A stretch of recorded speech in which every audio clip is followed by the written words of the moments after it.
Hello everyone, welcome to day 101 of Project 365, and welcome to day 1 of Economics 101. That's a lot of ones. Today I'm going to be talking to you guys about the backbones of economics. Or more specifically, this would essentially be the spinal cord of economics, and that is supply and demand. Now, whenever you read about the economy, a lot of times supply and demand is referred to. However, I've found that a lot of people don't really understand supply and demand, so let me give you guys a crash course in it. Alright, first of all, the graph. The graph is almost always going to look like this. First of all, you have the P over here, that represents the price level, or the price of goods. You have Q down here, this represents the quantity produced. Now, on the graph, you will see an S line and a D line. The S line represents the supply within an economy, or within a specific good. Supply and demand is usually used when you're talking about a specific good. If you're talking about multiple goods, you're going to use the ASAD model, which is the aggregate supply and aggregate demand, and that looks at a basket case of goods. Now, with supply and demand, you're always going to be looking at one specific good, or the production of one specific company. Also, you have the D line. This represents the demand. Supply and demand demand has an inverse relationship between price and quantity.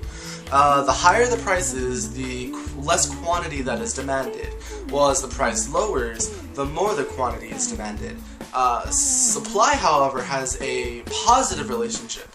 This means that as the price goes up, the supplier's willingness to supply the good will also go up.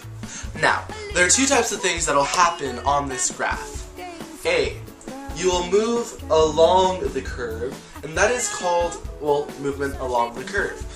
This happens when there is an increase or decrease in price. It basically, you just follow it along the curve depending on what you're looking at. Next, you have shifting. Basically, what will happen is, if there is a shift in demand, you will either shift this way, or you'll shift outward this way. Basically, when you shift leftwards, it drops the price, but it also drops the quantity demanded, which is a weird phenomenon, but that's usually what happens in a recession, or it will shift outward. This will increase the price, but also increase the quantity demanded. The same thing will happen with the supply, except not with the effects on the values of P and Q. Basically, what will happen this time is if supply shifts this way, basically what's going to happen is the price will increase, but the quantity demanded will decrease, and if you shift this way, the price will drop, and therefore the quantity demanded will increase. Now, I'm sure you must be wondering, what causes these shifts? Well, my friends, that is quite easy. So let me break it down for you one step at a time. Okay, so demand has its own things that cause shifts. Shifts are also known as determinants, and what determines shifts depends varying on each line. So, like I said, demand has its own determinants, while supply has its own.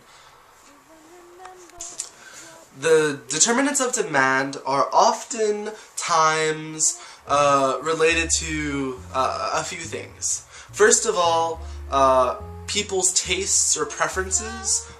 Some people will almost always buy a Nike before they buy another good. Or they might like the color of one good over another good, even though the goods are of equally comparative value. The second thing that often determines whether or not a consumer will purchase a good is taste and preferences. Sorry, it's been a while. Another thing that will shift the demand is... Hold on, I have to look at my notes. Alright, and I am back with my notes, so hopefully this will make things a little smoother. Right, okay, so the second thing that will cause a shift in demand is income. I figured I should have realized this, but hey, it's been a while. Anyway, basically, I think that makes it's really an easy thing to grasp. The less money people have, the less likely they're willing to spend. That means that demand for any good will go down, and conversely, the more money a person has, the more likely they are to purchase a good. Right. So, the third thing is a two-part category. There are substitute goods and complementary goods. Now, with a substitute good, what's going to basically happen is if a good of comparative value drops in lower price, then that means that the demand for the good in question will drop. So basically, think of it like this. Let's say there's a high demand for, I don't know, iPhones. That means people are constantly buying them and stuff like that. However, if an equal good, like the Android, comes along, and it has equal value, but it's cheaper, then that means that the demand for the iPhone will go down, and the demand for the Android will go up. The other thing is the complementary good. The typical example for this is hot dogs and buns. Let's just say you're going out and you're going to buy hot dogs and buns. The prices are normal, and so you buy them anyway. Now let's say the next time you go buy them, the hot dogs are more expensive, and so therefore, because of them being more expensive, you won't buy the buns. Because, well, you're probably not going to buy the hot dogs in the first place, so why would you buy the buns? So it's sort of like that. 4 and 5 can sort of be lumped together.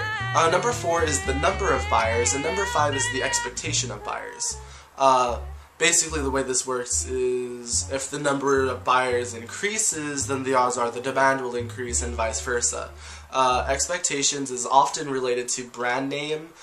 So basically, if you buy an iPhone, the demand for if Apple comes up with a new product, odds are the demand for that product will be high because people have such high expectations, and therefore they're expecting it to be a good product no matter what.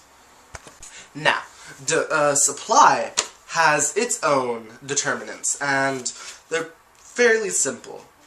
Alright, so number 1 is input costs. Input costs refer to the cost it takes to produce the good.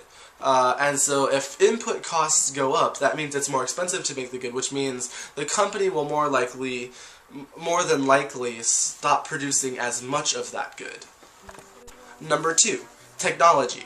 Because of input costs, there is a more than likely effect on the firm. This firm will try and come up with technology that is more efficient at creating the good and lowering input costs. As technology goes up, that means input costs go down, and so a firm is more likely to produce that good. Number 3, the number of suppliers. Basically, what will happen is that if there are more suppliers of the same good, then a firm's willingness to supply that good will go down because there's increased competition. So more than likely they'll focus on producing another good that doesn't have as many suppliers. And lastly, number 5 is government action. Now there's 3 types of government action. A, public goods. More than likely or not, if you're looking at things like defense, so the creation of tanks and guns and stuff like that, during war times and stuff like that, supply of that will increase because they're sort of forced to. B is the subsidy. Basically, a subsidy is the government granting a firm money to produce a good. And then lastly is taxes. Taxes increase input costs, and therefore a firm is less likely to produce any good. Just because it's expensive for them to produce. Now that you have an understanding of the supply and demand graph, when I actually decide to cover something else called the ASAD graph, it'll help you better understand. Because the ASAD and the supply and demand graph have very similar concepts, but they look at totally different things. Well, they're not totally different, but they're quite similar. And so next time when I actually do a video on that, I'll refer you guys to this video so you can understand. But yeah, that's essentially it. That is the backbone of economics for you. And so hopefully you can start looking at things at a little bit of a better perspective and sort of understand things a little bit better. That being said, question of the day. What other questions about economics do you guys have for me? I'm not some economics genius, but I think I know enough about economics to be able to explain things to you. So if you need help with homework or anything like that, feel free to come to me and I'll do my best to assist you.